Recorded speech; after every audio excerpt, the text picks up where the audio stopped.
উত্তর দিনাজপুর জেলার চোপড়া থানার লক্ষ্মীপুরে ঘটনাকে কেন্দ্র করে গোটা রাজ্য সহ দেশে তোলপাড়। সেই সময় কি বললেন আসুন শুনবো এবং কি বলছেন বিস্তারিত চোপড়ার ব্লক কংগ্রেস সভাপতি মোহাম্মদ মাসির উদ্দিন। এখানে দেখা যাচ্ছে জেসিবির অপর এক সঙ্গীকেও। বিষয়টা দেখুন, লক্ষ্মীপুর আতঙ্কগ্রস্ত আছে। লক্ষ্মীপুর ভয়ের সন্ত্রাস একটা তৈরি করেছে, ওরা ভয়ে যেতে চায় না। আপনারা দেখতে পাচ্ছেন যেই মেয়েটা এত মার খেলো, সোশ্যাল মিডিয়ায় এত কিছু ঝড় তুলছে, টোটাল ভারতবর্ষ দেশ পশ্চিমবাংলা কোনোখানে বাদ নেই। সেখানে মেয়েটা বলছে যে আমার ভিডিও ভাইরাল কেন হলো, তার জন্য আমি পুলিশে কমপ্লেন করেছি। মানে আতঙ্কর সৃষ্টি করে দিচ্ছে, মানুষকে শাসাচ্ছে, রাত্রিবেলায় বাড়ি বাড়ি গিয়ে শাসাইছে কেউ যাতে কোনো রকম মুখ না করে। জায়গাতে একটা পরিস্থিতি, হ্যাঁ, মানে সেটা মানে কেন, মানে এই জিনিসটা কারা করছে? এই জিনিসটা তৃণমূল করছে, আপনারা দেখতে পাচ্ছেন তৃণমূল করছে। এবং তৃণমূলের সঙ্গে আমি বুঝতে পারছি যে পুলিশও জড়িত আছে।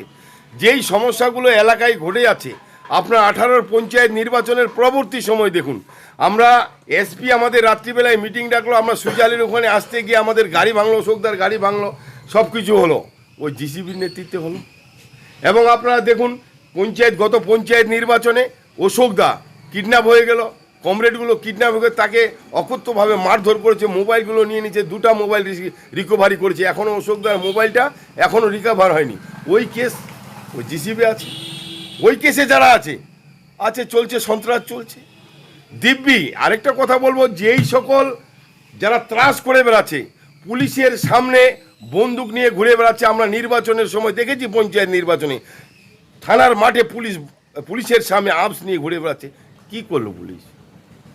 মানে নির্যাতনকারী জিসিবিটা এখন পুলিশের হেফাজত, তাহলে এখন সন্ত্রাস কারা চালাচ্ছে? দেখুন, শুধু জিসিবিকে একাই দায়ী করলে হবে না। একাই জিসিবি করছে তা নয় তো, জিসিবির সঙ্গে বুলডুজার আছে, জিসিবির সঙ্গে রোলার আছে, জিসিবির সঙ্গে ট্রাক্টর আছে, ওদের যে একটা আছে, কমিটি আছে, ওই কমিটিগুলো করছে। তার সঙ্গে পুরো আমাদের বিধায়কের হাত রয়েছে, ওদের মাথায় হাত রয়েছে বিধায়কের। ওরা যা মান তাই করছে, যেটা মনে আসছে সেটা করে দিচ্ছে।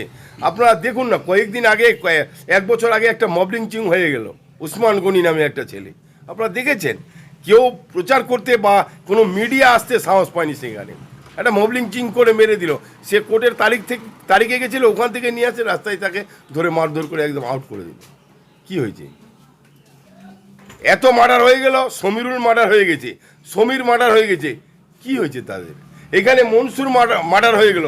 মনসুর, যখন আমরা নমিনেশন ফাইল করতে যাচ্ছিলাম, মনসুরকে গুলি করে মেরে দেওয়া হলো। আমাদের অনেক লোককে গুলি লেগেছে, আহত হয়েছে, ইভেন কি অশোকদাকেও মারধর করেছে। আজকে কোথায় পুলিশ?